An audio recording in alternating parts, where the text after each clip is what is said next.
Welcome from San Diego, California.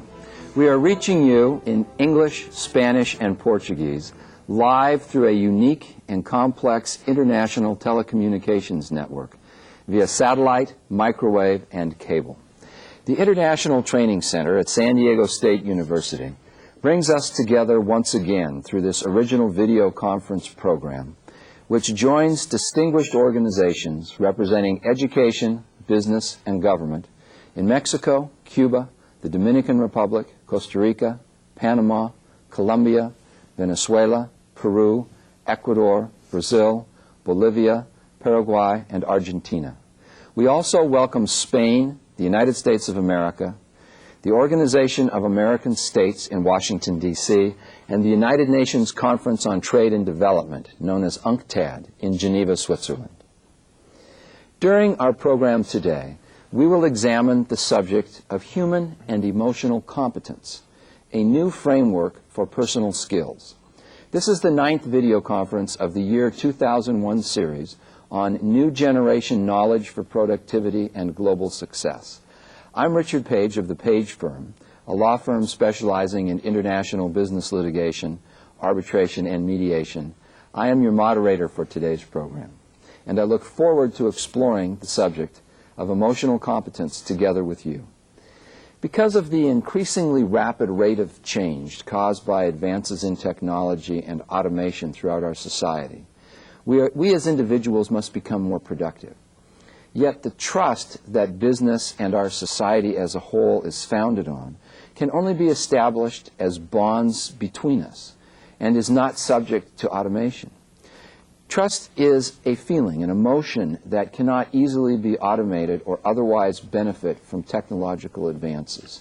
Yet we need a high level of trust to operate our financial markets and provide healthy marketplaces for the manufacture and sale of products and services to both consumers and businesses. I see it in my work almost every day. People who do not have the capability to trust others create less opportunities for themselves and are thus less likely to be successful. Establishing trust requires one to be a balanced and confident person, that one be disciplined, and that one have good social skills. These and other concepts have been stressed from ancient times through modern history. It appears to me that as we automate an increasing number of our processes, as we strive to become ever more productive, the need for emotional competence is higher now than it has ever been before. In today's program, we will look at how to build and maintain emotional competence, how we can measure our progress, and what types of outcomes we should look for. During our first module, Eric Kaufmann will examine what emotional competence is, what steps you can take to achieve emotional competence, and how you can know that you are, in fact, improving. In our second module today, Tim Becker will introduce new learning techniques and methods that reflect a major global change in learning at all levels. These are learning techniques that lend themselves to the improvement of one's emotional competence, but are also applicable to all other types of learning. Let me introduce our presenters for today's program.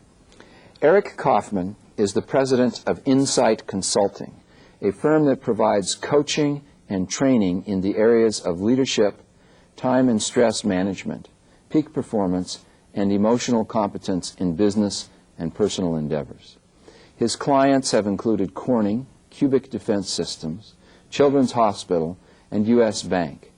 A native of Israel, and having lived and worked and studied in Africa, the Middle East, and the United States, Eric brings an insightful, diverse, and global approach to training and coaching personal and professional growth. Eric combines his business successes with his experience in the field of human development in a unique way and is an inspiring communicator. Eric's education includes a BA in International Business and graduate education in clinical psychology. He is a certified professional management consultant, certified clinical hypnotherapist, as well as an ordained meditation teacher. Eric, welcome to the ITC program series. We look forward to your insights. Our second presenter today is Dr. Tim Becker, President and CEO of Total Recall Learning, a company that provides automated training courses to educational, governmental, and business organizations. He also teaches graduate and undergraduate marketing and management courses part-time at San Diego State University and the University of Phoenix. He is the author of 2 Total Recall Learning guides, Selling with Competence and Marketing Masterfully, and has published numerous course curricula on learning and human effectiveness.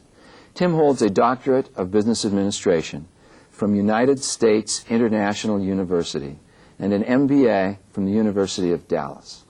Before we begin our first module, I would like to ask our speakers to reflect on why companies, government entities, and educational institutions are not as focused on training in emotional competence as they are on other subject areas.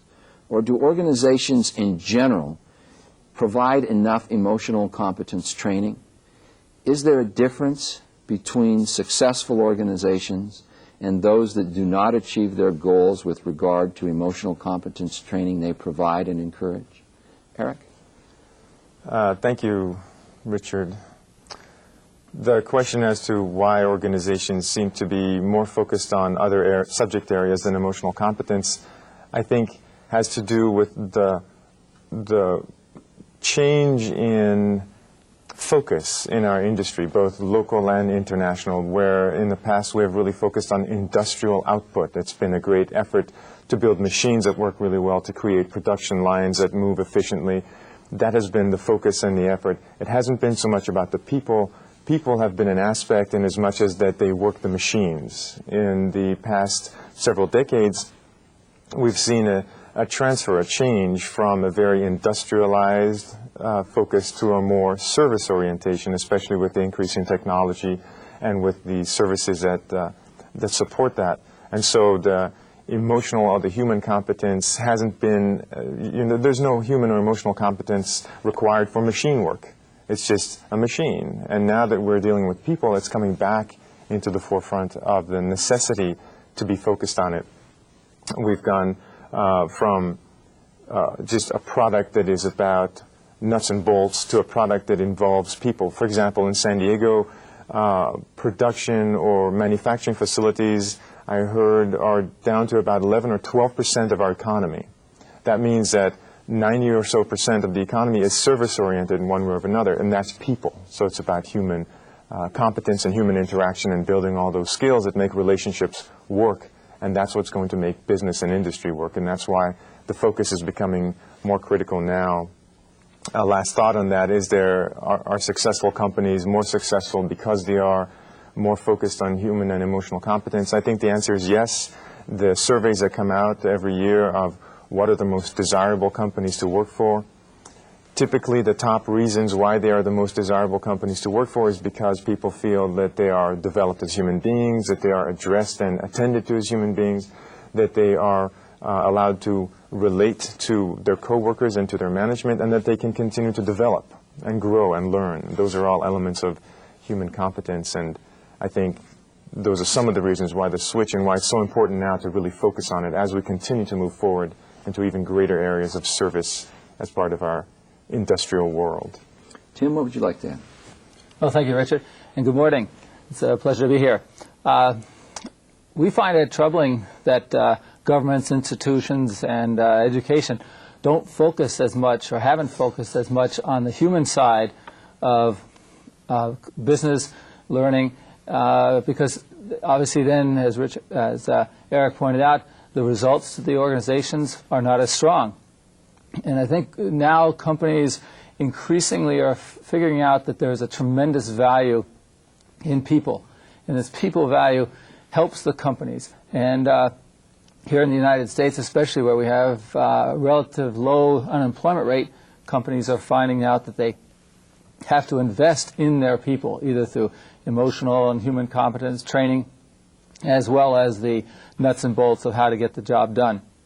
And indeed, we find day in, day out that companies that focus on their employees with training, they find that it's a good investment and it pays off in return customers. They find out that the employee turnover is much lower and that they can keep their employees and get higher productivity. So this is a real asset to them. Thank you very much for your answers. Now let's go to Module 1, where Eric will discuss the foundations and applications of emotional competence.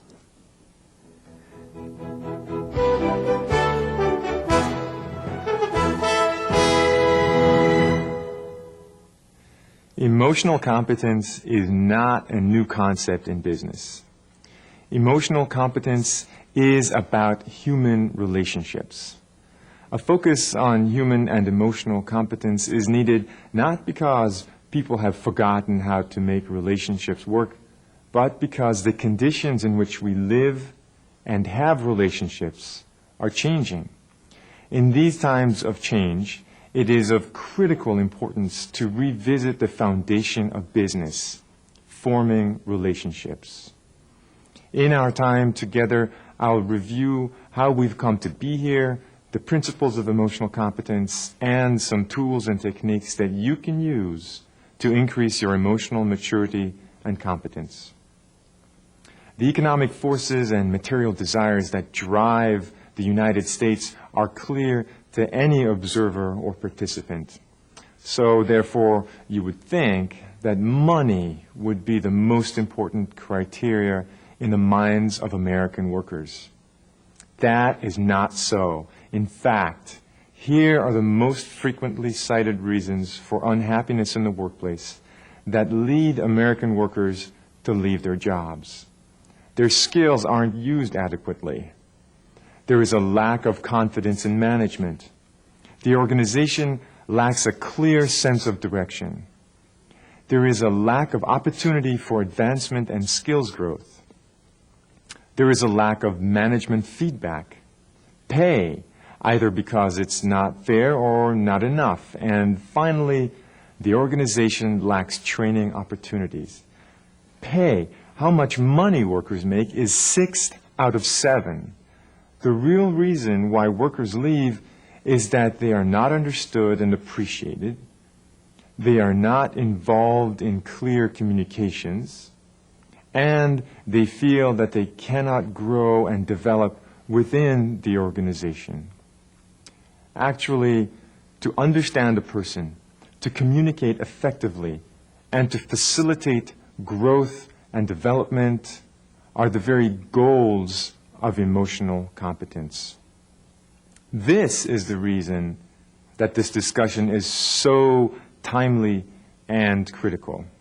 Emotional maturity and competence is a discussion that begins with individual experience, expands to include business and commerce, and touches on community and society. The reason we need to develop a new framework for personal skills is because society of the global village is changing, and the nature of business in the new global market has changed. The need for focusing on emotional competence is not only driven by the changing climate of business, but also because of its power to improve results.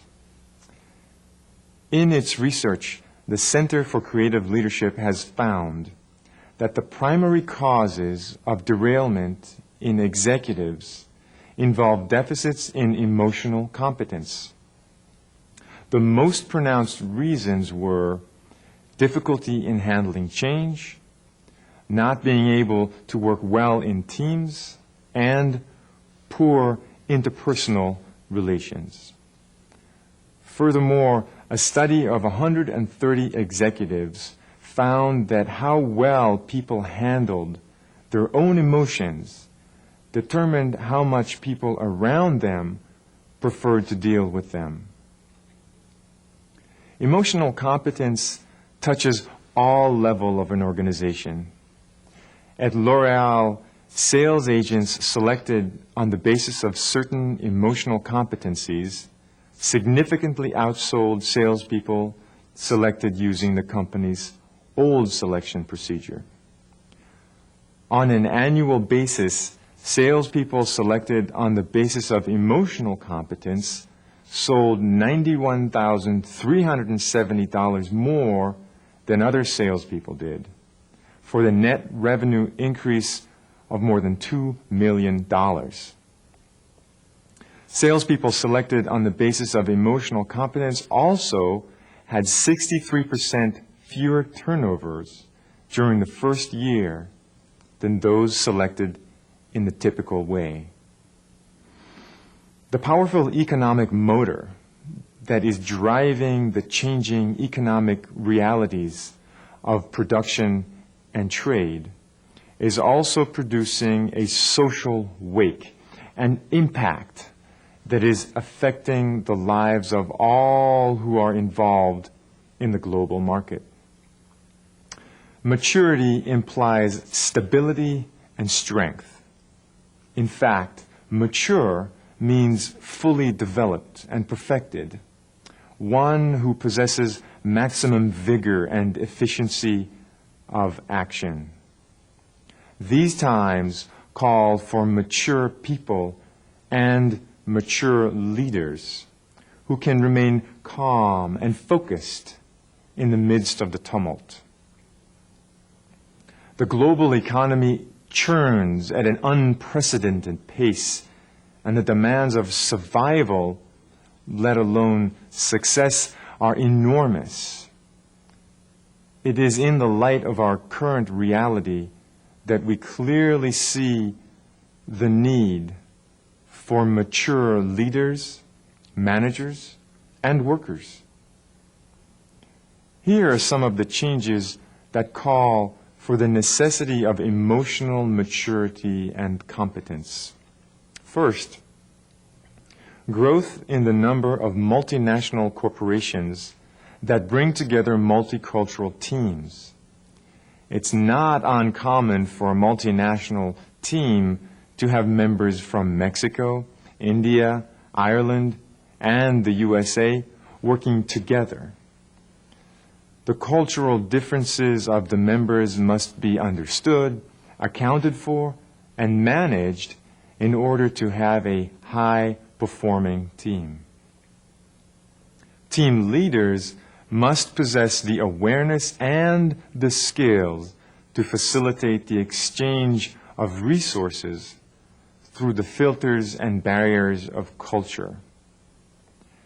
Another change is that there are more women in the workforce than ever before, and they bring new skills and new requirements. Many of the arising business trends can be traced to female influences, from fashion and style trends in office settings and architecture, to the rise of more inclusive and participative management approaches and teamwork. Workers now have a stronger voice. Workforce exploitation is unacceptable. In the new economy, workers expect fair wages and conditions and are vigilant about civil rights and the use of legal avenues. Finally, the increased level of international media scrutiny of workplaces and workforces is shaping the opinions of the purchasing public. Companies must be aware of goodwill and must manage their image as much as their product. The businesses that thrive in these times of change and stress will be the ones that are able to adapt to the current environment and, moreover, will be able to leverage the environment for continued growth. the global economy has introduced other changes as well. The spread of democracy and human rights and a growing expectation of comfort and wealth are ideas that are influencing every culture that is trading within the global market. Leadership by force, by authority, and through powerful hierarchy is slipping before the forces of capitalism, democracy, and equality.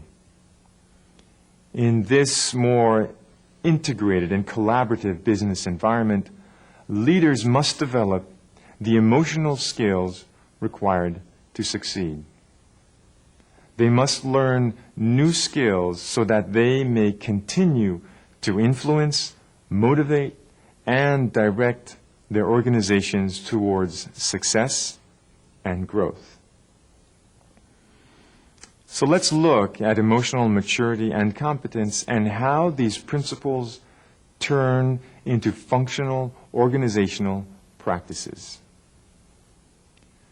Emotional competence means effectively and efficiently achieving goals while developing and sustaining empowering relationships. Simply put, emotional competence is the ability to accomplish the right things quickly and easily while caring for and developing everyone who's involved. Emotional maturity arises from emotional competence, which is achieved from focusing in two areas: personal mastery and interpersonal mastery. We will explore emotional competence in the area of personal mastery by examining self-awareness, accountability, and openness.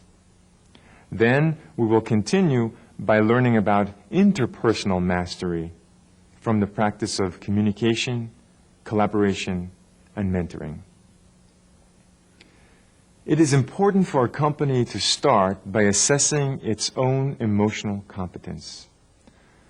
The leadership team and top management must conduct this exercise either by evaluating using the information herein, or, better yet, bringing in an objective party to assess and to begin the path of change.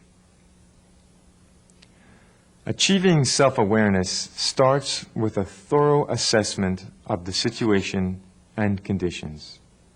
If I want to improve my health, I first need to know what kind of shape I'm in, what I'm doing that is not healthful, and what other choices exist. Similarly, if I want to improve how I function at work, I need to know what I'm doing that is helpful or harmful, and what other options and choices exist. This is the process of awareness. An honest and sober self-assessment, awareness of strengths and weaknesses, is necessary as the beginning of mastery. There are two main avenues that lead to awareness, a passive one and an active one. Passive assessment comes from self-observation, taking on a research attitude where I am the subject of observation. How do I interact? What do I say? What is my attitude? What are the hot buttons that make me angry? The research continues by exploring my emotions. What makes me angry? What makes me happy? How does my emotional state affect my interactions and my work? What is the connection between what I feel, say, and do? What are my values and what guides my decisions? I take notes, either mental or written, and then I reflect on my findings and assess myself. The active avenue involves interaction and feedback from others. By being open to candid feedback, to new perspectives, continuous learning, and self-development, I can address the same questions above with the help of peers, managers, friends, and professional coaches and mentors. In order to achieve emotional maturity and competence, one must understand the difference between self-assessment and self-criticism. Self-assessment is an honest evaluation of one's skills and limitations. It is an ongoing review of strengths and deficits.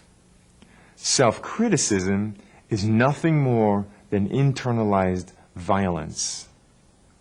Emotional competence is based upon honest awareness. Competent people avoid beating themselves up. By assessing rather than criticizing, they can make the necessary changes for improvement and growth.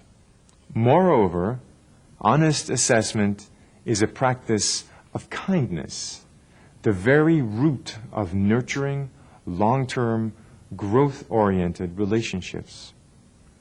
Those who practice kindness towards themselves are more kind and accepting of others. Individuals seeking self-awareness should also learn how to motivate themselves. Competent individuals are constantly learning, just as the organizations that thrive and succeed are learning organizations. Competence cultivates confidence. Those who find ways to do better and to learn how to improve their performance grow in their certainty and strength and are more able to be tolerant and patient. Self-motivated, emotionally competent people are ready to act on opportunities and to pursue goals beyond what is required or expected of them. They are able to cut through organizational red tape and bend the rules when necessary to get the job done. Another objective towards self-assessment is to develop self-confidence.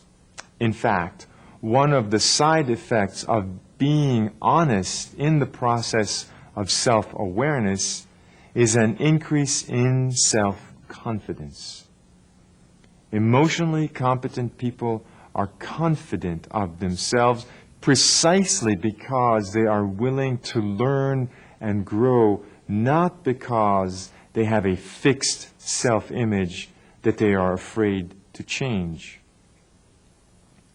Self-confidence is a certainty about one's self-worth and capabilities. People who are self-confident have presence. They present themselves with self-assurance. In the realm of human and emotional competence and maturity, confident workers voice their views even when they are unpopular. They are willing to go out on a limb for what is right. In the economic reality of jet speed change, those who speak up and offer a different view or opinion are opening the doors of possibility. Self-confidence also promotes optimism, the ability to persevere in the pursuit of goals despite obstacles and setbacks. An optimistic person operates from hope of success rather than fear of failure, and learns to replace fear with faith. By learning to view setbacks as manageable circumstance rather than personal flaws, an optimistic person can persevere, overcome challenges, grow in confidence and certainty, and increase his or her personal strength, the foundation of emotional maturity.